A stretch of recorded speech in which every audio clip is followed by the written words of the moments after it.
Salut les amis, salut tout le monde et bienvenue une fois de plus sur votre chaîne d'information préférée, Club Info. Aujourd'hui, on s'étape pour une nouvelle vidéo, notamment du côté de la Côte d'Ivoire, pour parler de ce nouveau remaniement ministériel initié par le chef de l'État, son Excellence Alassane Dramane Ouattara, depuis décembre 2021 dernier. Cela a été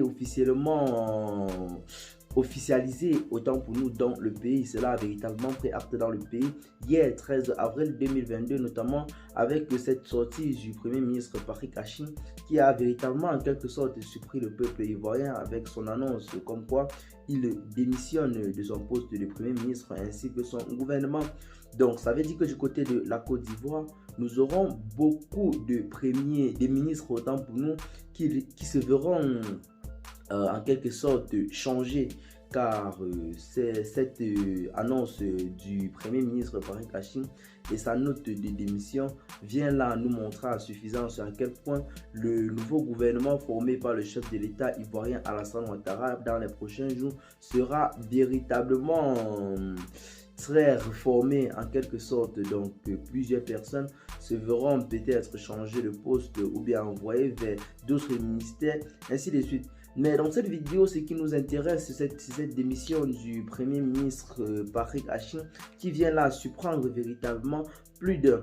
En effet, le premier ministre Patrick Achim a présenté ce mercredi 13 avril 2022 la démission de son gouvernement et sa propre démission au président de la République, son Excellence Alassane Dramane Ouattara.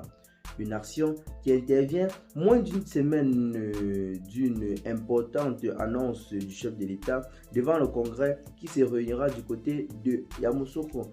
Donc d'ici la semaine prochaine du côté de Yamoussoukro, on assistera à un grand congrès qui sera ici initié par le chef de l'État de Côte d'Ivoire, son Excellence Alassane Dramane Ouattara.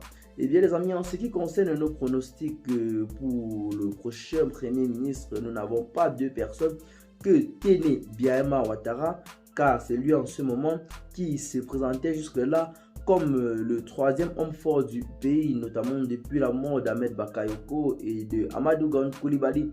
Donc maintenant dans le pays, nous avons maintenant deux lions, grand frère et petit frère. Qu'est-ce que vous en pensez? Partagez la vidéo à vos amis si vous l'avez trouvé intéressante. Abonnez-vous à la chaîne si ce n'est pas encore fait. Donnez-nous vos avis dans les commentaires et à très bientôt pour de nouvelles notes d'informations. Bye bye.